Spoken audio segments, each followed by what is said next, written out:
اما بعد فاعوذ باللہ من الشیطان الرجیم بسم اللہ الرحمن الرحیم من اجل ذلك كتبنا على بني اسرائیل انه من قتل نفسا بغیر نفس او فساد في الارض فكأنما قتل الناس جميعا ومن احیاها فكأنما احیا الناس جميعا وَلَقَدْ جَاءَتْهُمْ رُسُلُهُمْ بِالْبَيِّنَاتِ ثُمَّ إِنَّ كَثِيرًا مِّنْهُمْ بَعْدَ ذَلِكَ فِي الْأَرْضِ لَمُسْرِفُونَ۔ اور اس سبب سے ہم نے بنی اسرائیل پر لکھ دیا کہ جس نے کوئی جان قتل کی بغیر جان کے بدلے یا زمین میں فساد کے تو گویا اس نے سب لوگوں کو قتل کیا، اور جس نے ایک جان کو جلایا تو اس نے گویا سب لوگوں کو جلا لیا۔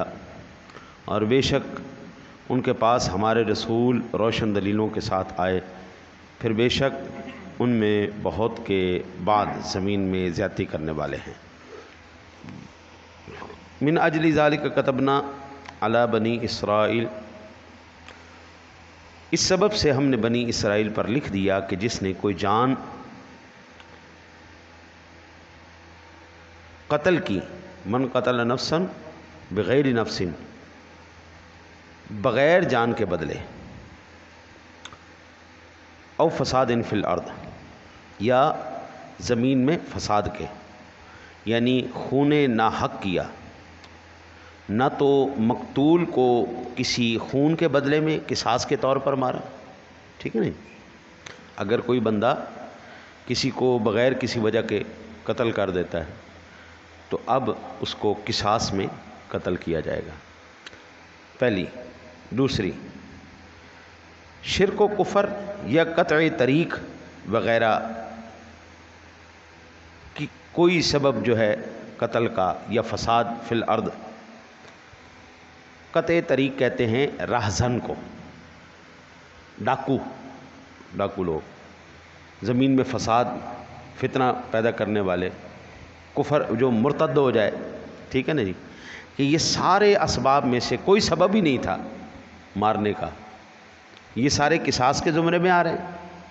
اور جو من اجل ذالک کتبنا علی بنی اسرائیل کا ذکر کیا جا رہا ہے کہ ہم نے بنی اسرائیل پر لکھ دیا، اس کا یہ مطلب نہیں ہے کہ یہ قانون بنی اسرائیل سے ہی شروع ہوا تھا، اس کا یہ مطلب نہیں، یہ پہلے بھی دین ابراہیمی کے اندر بھی، اس سے پہلے بھی جن لوگوں نے قتل کیا تو قاتل کو مقتول کی وجہ سے قصاص میں قتل کیا جائے گا، یہ سارے قانون پہلے بھی چل رہے تھے، تو یہ اسباب تھے قتل کرنے کے۔ فَكَأَنَّمَا قَتَلَ النَّاسَ جَمِيعًا، تو گویا اس نے سب لوگوں کو قتل کیا، جس نے ایک بندے کو بغیر کسی وجہ کے مارا اس نے پوری انسانیت کو مار دیا۔ فَكَأَنَّمَا قَتَلَ النَّاسَ جَمِيعًا، پوری انسانیت کا قتل کر دیا۔ وَمَنْ أَحْيَاهَا فَكَأَنَّمَا أَحْيَا النَّاسَ جَمِيعًا، اور جس نے ایک جان کو جلا لیا یعنی زندہ کر لیا یعنی بچا لیا، فَكَأَنَّمَا أَحْيَا النَّاسَ جَمِيعًا، تو اس نے گویا سب لوگوں کو جلا لیا یعنی بچا لیا، زندہ کر لیا، کیونکہ وَمَنْ أَحْيَاهَا وَلَقَدْ جَاءَتْهُمْ رُسُلُنَا بِالْبَيِّنَاتِ، اب یہ جو اس نے قتل کیا ہے یہ پوری انسانیت کا قتل کیوں ہو گیا؟ فَكَأَنَّمَا قَتَلَ النَّاسَ جَمِيعًا، پوری انسانیت کا قتل کیوں ہو گیا؟ اس کی وجہ کیا ہے؟ اس کی وجہ یہ ہے کہ اس نے اللہ تعالیٰ کی رعایت اور حدود شریعت کے پاس نہیں کیا، اللہ کے قانون ہی توڑ دیے۔ اللہ نے ایک حدود رکھی ہیں، قانون رکھا ہے، ان قانون کی پاسداری ہر ایک مسلمان کے اوپر لازم اور ضروری ہے، اس نے نہیں کیا، اس کا پاس نہیں کیا تو گویا اس نے پوری انسانیت کو ہی قتل کر دیا۔ اور پھر جو ڈوبنے سے، جلنے سے یا اسباب ہلاکت سے کسی کو بچا لیا، اس نے پوری انسانیت کو بچا لی۔ وَلَقَدْ جَاءَتْهُمْ رُسُلُنَا بِالْبَيِّنَاتِ، بے شک ان کے پاس ہمارے رسول روشن دلیلوں کے ساتھ آئے، یعنی بنی اسرائیل کے پاس معجزات باہرات بھی لائے اور احکام شریعت بھی۔ حضرت موسیٰ کلیم اللہ علیہ نبینا علیہ الصلوۃ والسلام کی ذات گرامی کو دیکھیں، ید بیضا، چمکتا ہوا ہاتھ، عصا، ہاں جی، یہ آپ کو اللہ تعالیٰ نے معجزات عطا فرمائے۔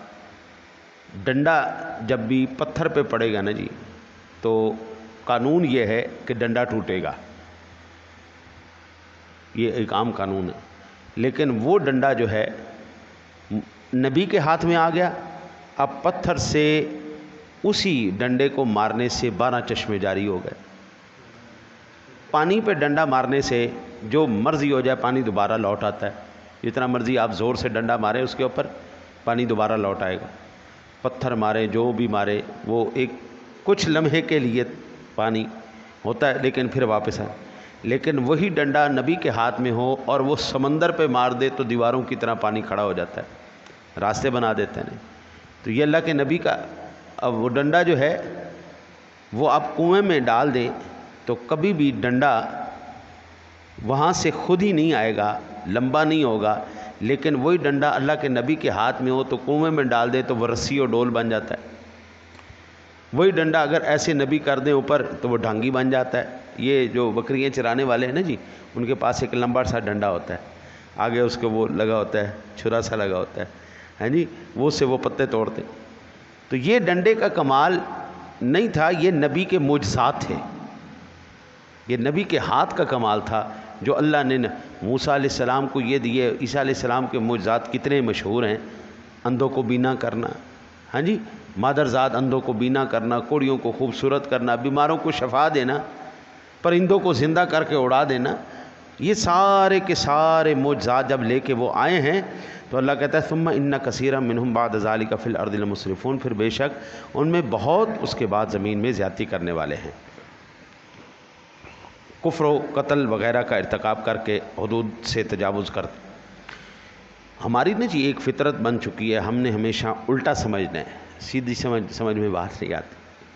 اب میں آپ کو ایک مزے کی بات بتاؤں، ہم نے یہ ماہانہ محفل پاک کیوں شروع کی تھی 11ویں شریف کے سلسلے میں، کہ ہمارے جو بزرگ ہیں، ہمارے جو بڑے ہیں، یہ ان کے اصل ثواب کے لیے ہے، ان کے لیے مغفرت کی دعا کریں گے۔ اللہ تعالیٰ نے بھی جو ہے قرآن پاک میں کئی مقامات پر ہمیں اس کی ترغیب دلائی، ربنا اغفر لی ولوالدی وللمؤمنین یوم یقوم الحساب، الذین یقولون ربنا اغفر لنا ذنوبنا ولاخوان، یہ بے شمار مقامات پر جو ہے نا جی ہمیں احادیث مبارکہ میں صحابہ کرام کے عمل سے ہمیں یہ پتہ چلتا ہے وہ فوت شدگان کے لیے اصل ثواب کا اہتمام کرتے رہے ہیں، اور انہوں جو اس کی مثلا کسی کی باغ دینے کی حیثیت تھی، اس نے باغ وقف کر دیا، آج تک سن 2022 آ گیا نا جی، آج تک سعودی حکومت کے بینک میں حضرت سیدنا عثمان غنی رضی اللہ تعالیٰ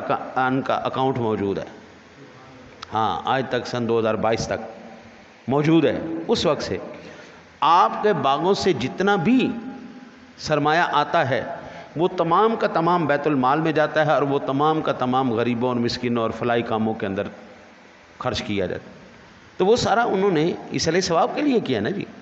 اب لوگ اس کو الٹا لیتے ہیں، کہتے ہیں کھان پین دے جڑا ہے نا جی سارے نے ذریعہ معاش ہے جی، اے جناب جڑا ہے نا جی روٹی دے سارے مردہ نو پوجنا ہے، مردیاں نو پوجنا ہے جی، لا حول ولا قوت الا باللہ، عقلاں ماری گئی ہیں، مت ماری گئی، پوٹھی سوچ پٹھی لینی نا جی، کبھی بھی سیدھا سوچنا نہیں ہے۔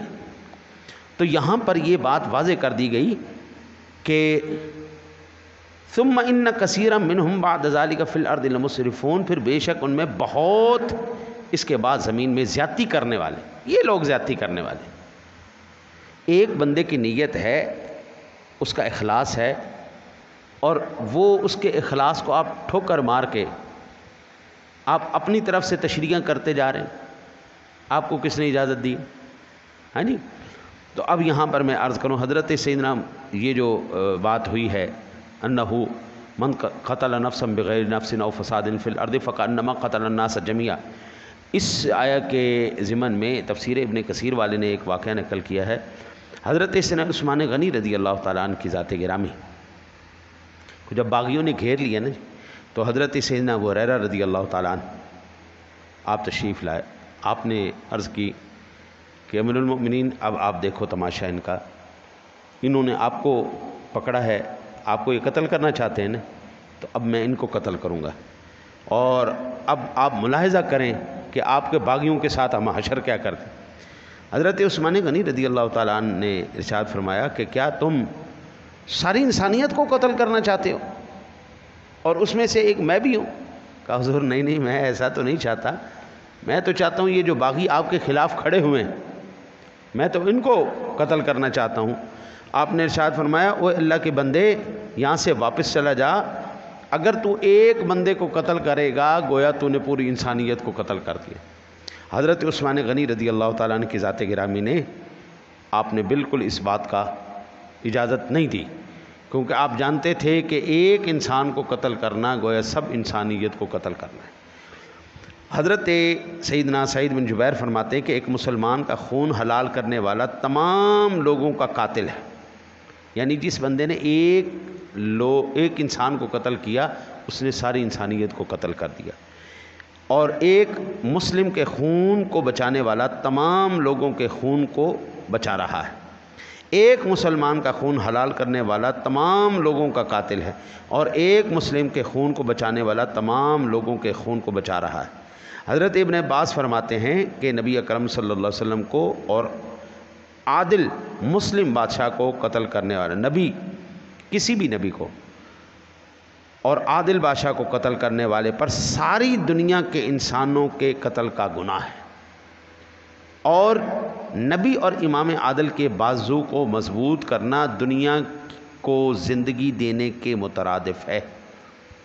ہاں جی، ایک روایت میں ہے جو بندہ کسی کو قتل کرتا ہے بے وجہ وہ اسی وقت جہنمی ہو جاتا ہے۔ ایک بندے کو قتل کیا اسی وقت جہنمی ہو، اور گویا اس نے ایک کو نہیں سب کو مار ڈالا۔ حضرت مجاہد فرماتے ہیں کہ مومن کو بے وجہ شرعی مار ڈالنے والا جہنمی، دشمن رب، ملعون اور مستحق کے سزا ہو جاتا ہے۔ اس بندے پر ہر وقت اللہ تعالیٰ کی لعنت نازل ہوتی رہتی ہے، ایک انسان کو قتل کیا۔ پھر اگر وہ سب لوگوں کو بھی مار ڈالتا ہے تو اس سے زیادہ عذاب اسے اور کیا ہوتا۔ جو قتل سے رک جائے گویا کہ اس کی طرف سے سب کی زندگی محفوظ ہے۔ ابھی آپ یہ اندازہ کریں کہ اب بندہ حق پہ ہے یا نہیں ہے۔ سیٹ کا ایسا نشہ چڑھ گیا ہے کہ دنیا کو ہم مروانے کے، کھانا جنگی پیدا کرنے کے لیے ہم آمادہ ہو چکے ہیں۔ ہم ہر روز یہ ہم بیانات سنتے ہیں کہ اگر ہمیں سیٹ واپس نہ کی گئی، اگر ہمیں اقتدار نہ دیا گیا تو ملک میں ایسی خانہ جنگی پیدا ہوگی کہ پورے ملک کا امن تباہ ہو کے رہ جائے گا۔ یہ کیا کہہ رہے ہیں آپ اس ملک کو کدھر لے کے جا رہے ہیں؟ آپ تو بغاوت کا اعلان کر رہے ہیں۔ حضرت عبد الرحمن فرماتے ہیں ایک قتل کے بدلے ہی اس کا خون حلال ہو گیا، یہ نہیں کہ کئی ایک کو قتل کرے جب ہی وہ قصاص کے قابل ہو۔ اگر خدا نہ خواستہ خانہ جنگی شروع ہوتی ہے، ایک بندہ قتل ہو جاتا ہے۔ پیچھے رمضان المبارک گزرا پچھلا سال، کتنے شہید ہوئے، قوم شہید ہوئی، حضور کے غلام شہید ہوئے۔ ہاں جی، اب جس بندے نے ان کو شہید کروایا ہے اس کے جہنمی ہونے کے لیے، اس پر قصاص ہونے کے لیے ایک ہی کافی تھا۔ اب انہوں نے جتنا ظلم کیا ہے اتنی سخت ان کی اللہ کی بارگاہ میں سزا ہوتی چلی جائے گی۔ دنیا میں ان کا یہ جو ہے وہ صلہ ہوگا کہ ان کو اس خون کے بدلے میں، قصاص کے بدلے میں قتل کیا جائے گا۔ آج اگر ہمیں اقتدار کی وجہ سے، پیسے کی وجہ سے، آج میں زور کی وجہ سے اگر بچ جاتا ہوں، میں نے کئی ایسے دیکھے جی، وہ نا ہمارے ایک قریب سمن آباد کے اندر، یہ کافی عرصے کی بات ہے، 35-40 سال کی بات ہے، وہ ایک بدمعاش رہتا تھا، میں نام نہیں لیتا، وہ بدمعاش رہتا تھا اور تندور والا غریب آدمی تھا۔ وہ تندور والے نے روٹی کو لیٹ کر دی، وہ قداور تھا بدمعاش، اس نے ایک مکہ مارا ہے جی، بس ایک مکہ مارا ہے، بندہ وہیں پہ مر گیا۔ اب وہ بدمعاش آدمی تھا، اس سے کون لڑے؟ اس وقت 25,000 روپیہ دے کے انہوں نے ان کا منہ بند کروا دیا۔ اب غریب آدمی کیا لڑے، کیا مقدمے کرے؟ جدھر بھی جاؤ گے بدمعاشی، پیسہ، اقتدار، یہ چیزیں بندے کو لے دے کے بیٹھی ہوئی۔ البتہ خیر دفع کریں اس بات کو، مطلب یہ ہے کہ جس بندے نے کسی انسان کو بغیر وجہ کے قتل کیا اس نے پوری انسانیت کا قتل کر دی. اور اگر کسی انسان نے کسی انسان کو بچا لیا، ڈوبتے ہوئے کو نکال لیا، جلتے ہوئے کو بچا لیا، کسی کو ہلاکت سے ہٹا لیا، اس بندے نے پوری انسانیت کو بچا لیا.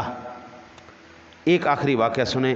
ایک مرتبہ حضرت حمزہ بن عبد المطلب، جن کے ساتھ کملی والے نے ارشاد فرمایا تھا سید الشہداء، شہیدوں کا سردار، سب سے اونچی شان والے، میرے نبی کے سچے عاشق اور سچے چچا، حضرت حمزہ بن عبد المطلب نے رسول کائنات صلی اللہ علیہ وسلم سے درخواست کی، عرض کی یا رسول اللہ صلی اللہ علیہ وسلم کوئی ایسی مجھے بات بتا دیں، کوئی ایسا عمل بتا دیں کہ میں جس پر عمل کرنے کی وجہ سے نہ جی پوری زندگی سکون میں رہوں، ضمیر مطمئن ہو جائے، دماغ بالکل آرام میں آ جائے کہ میں جو عمل کروں نا بس اس کے بعد مجھے اور کسی کی ضرورت نہ ہو. تو میرے آقا نبی اکرم صلی اللہ علیہ وسلم نے ارشاد فرمایا اچھا چلو ایک بات بتاؤ، تمہیں لوگوں کو مارنا اچھا لگتا ہے یا لوگوں کو بچانا اچھا لگتا ہے؟ کیا اندر کے جذبات کیا ہیں؟ مار ڈالوں، کاٹ ڈالوں یہ، یا بچا لوں کسی کو، کسی کی مدد کروں، کسی کی اصلاح کروں؟ عرض کی یا رسول اللہ مارنا کاٹنا تو نہیں اچھا لگتا مجھے، میرا دل کرتا ہے کہ لوگوں کی بھلائی کروں، ان کے ساتھ اس نے سلوک کروں، اچھے اعمال کروں. تو میرے کریم آقا جی علیہ الصلوۃ والسلام خوش ہوئے. آپ نے فرمایا چچا یہ بالکل سیدھے راستے پہ لگے ہوئے، اسی طرح اپنی اصلاح میں لگے رہو.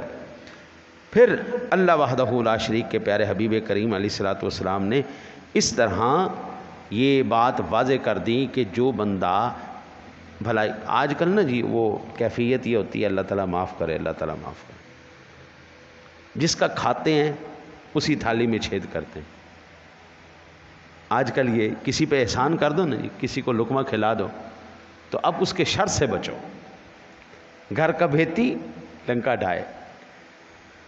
جس بندے کو آپ کھلا دو نا جی، کسی پہ احسان کر دو، بس اس بندے نے تو اب کوشش یہ کرنی ہے کہ میں اس کا کوئی نہ کوئی نقصان کروں، میں اس کو جو ہے نا کہیں سے میں تکلیف پہنچاؤں. نمک حرامی کیوں کر رہے ہو یار؟ میاں صاحب کہتے ہیں اصلہ نال جے نیکی کریے نسلاں تک نہیں بولتے. یہ میں نے دیکھا، یہ میں نے بالکل خود محسوس کیا اس بات کو. لوگ کہتے ہیں یار اندے وڈیاں نے ساڈے تے احسان کیتا سی، اج انہاں نال چنگیائی کر رہے ہیں اسی. اصلہ نال جے نیکی کریے نسلاں تک نہیں بولتے، بے اصلہ نال جے نیکی کریے پٹھیاں چالنا چل دے. بے اصل آدمی، نسلی کوئی نہیں، تربیت ہی کوئی نہیں، اس کا وہ اچھا ماحول ہی کوئی نہیں، وہ الٹیاں ہی چالنے چلے گا. اللہ سے دعا ہے اللہ آپ کو مجھے قرآن پاک سمجھ کر پڑھ کر اس پر عمل کی توفیق نصیب فرما.